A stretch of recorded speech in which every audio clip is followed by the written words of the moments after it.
the Bahamas tonight, the Northern Edition. Good evening all, I'm Megan Shepard. It's so great to have you with us. Topping news, Prime Minister Dr. the Honorable Hubert Minnis giving his first national address last night, outlining some of the government's plans for the way ahead. The nation's leader says Grand Bahama will receive special focused attention as this island is poised for an economic rebound. Sabrina Brown reports.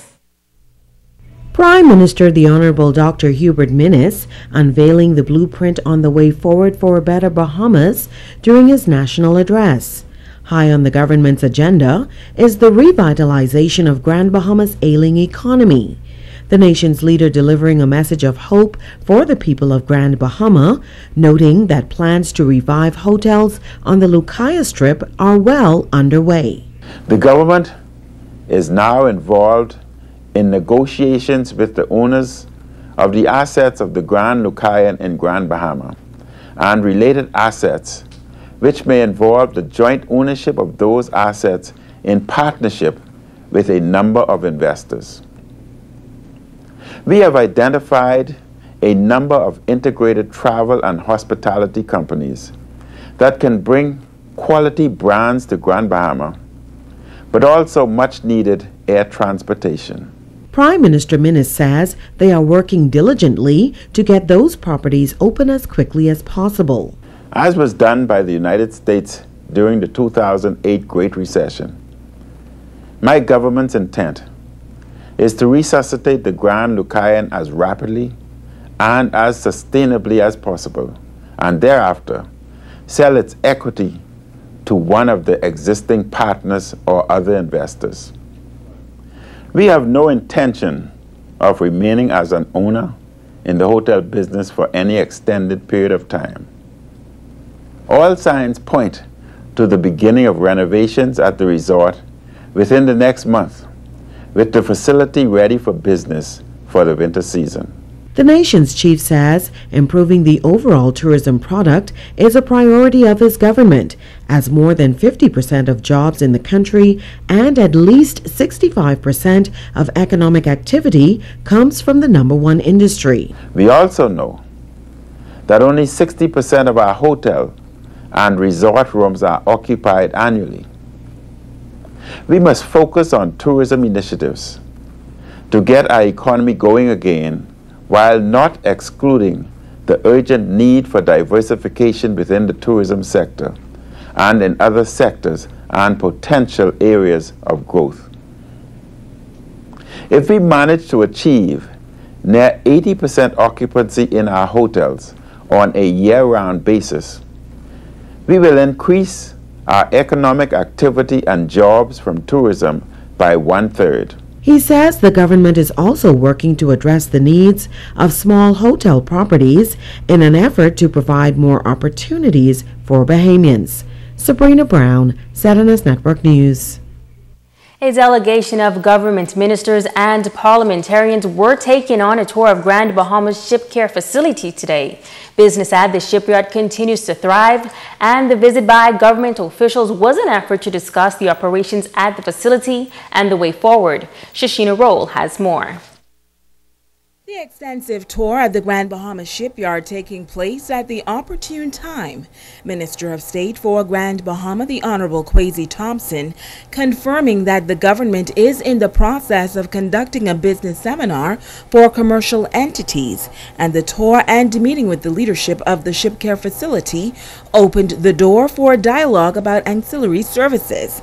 Minister Thompson noting that the government is not just interested in employment, but the shipyard's ability to provide additional services for businesses on Grand Bahama. As you may be aware, there are a number of goods and services needed to effectively run the yard. And as the government, we would like to ensure Bahamians have an opportunity to benefit by first knowing what these goods are and what these services are, and understanding how they can expand their current business operations for the benefit of both the shipyard and themselves. Thompson says the government continues to agitate for the employment of qualified Bahamians at the Grand Bahamas shipyard. The apprenticeship program is also of significance. It is designed to introduce young people to the maritime sector while providing them with the employment on the yard. I've been advised that there is just under 70 apprentices in the program. Some are in their 4th year of the program and are working full-time in the yard. Some are still attending BTVI, and there are some completing the mechanical engineering degree at the University of the Bahamas. I'm also advised that there are well over 600 Bahamians working in the yard between permanent employees and subcontractors. Also on hand for the tour was Minister of Immigration, Financial Services, Trade and Industry, the Honorable Brent Simonet. Simonet says government officials met with officials of the shipyard before the tour. He says a number of issues were discussed. What are the difficulties or hindrances to work here in Grand Bahama that we can look at? Where are the avenues for new opportunities for industries allied to the shipyard, but also outside of the gates of the shipyard?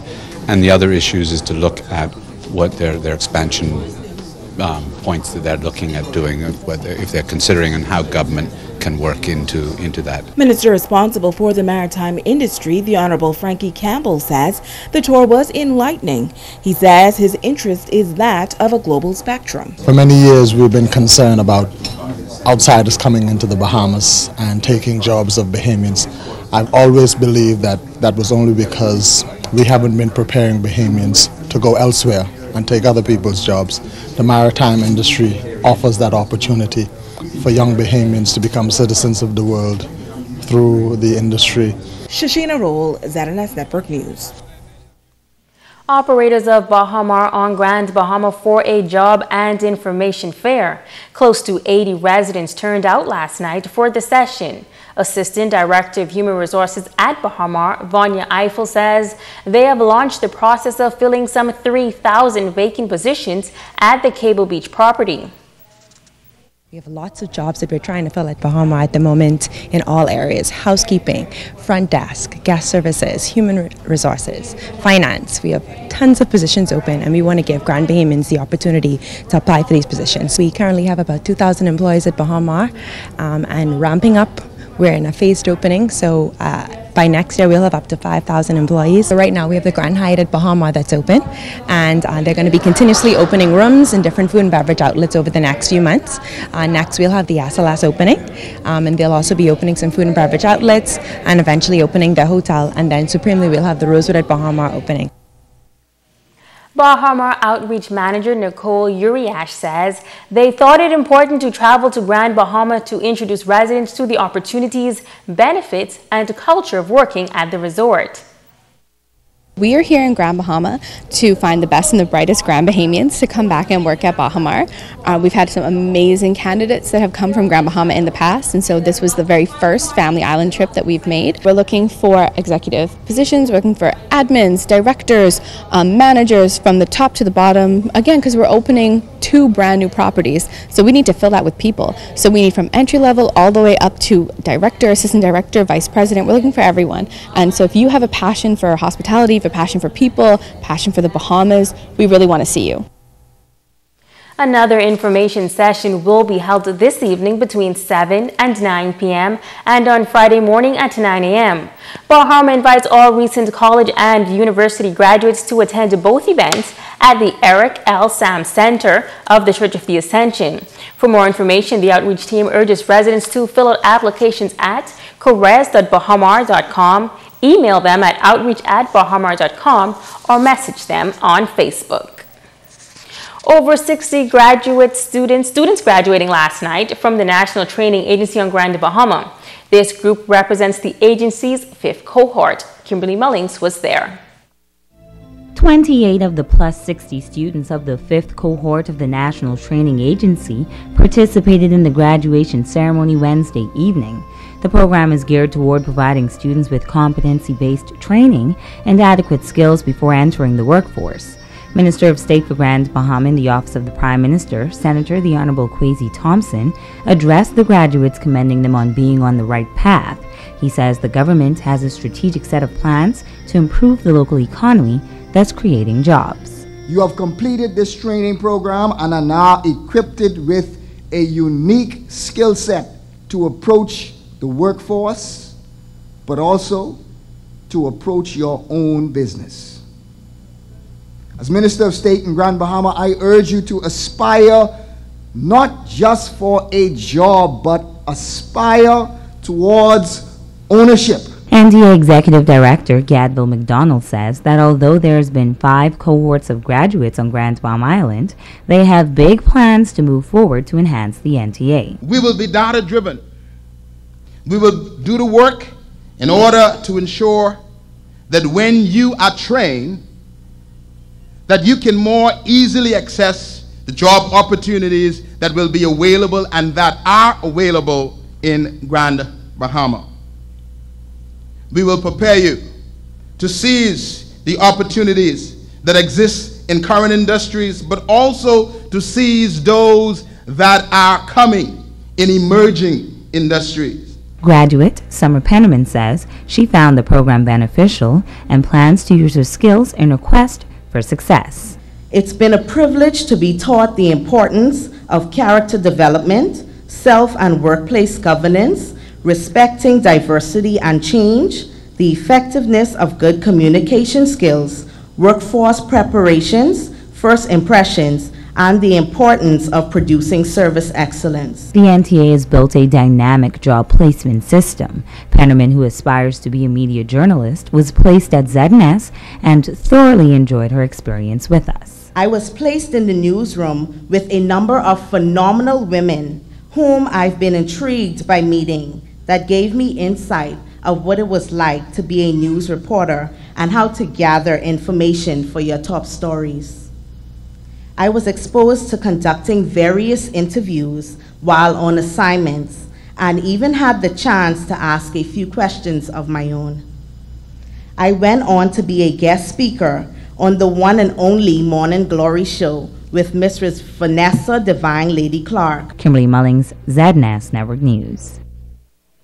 Franklin Remy and Summer Penman were presented with the Star Award from the National Training Agency as top achievers of their cohorts, and Penman also received a special award from ZNS. Stay with us, there's more news right after this break.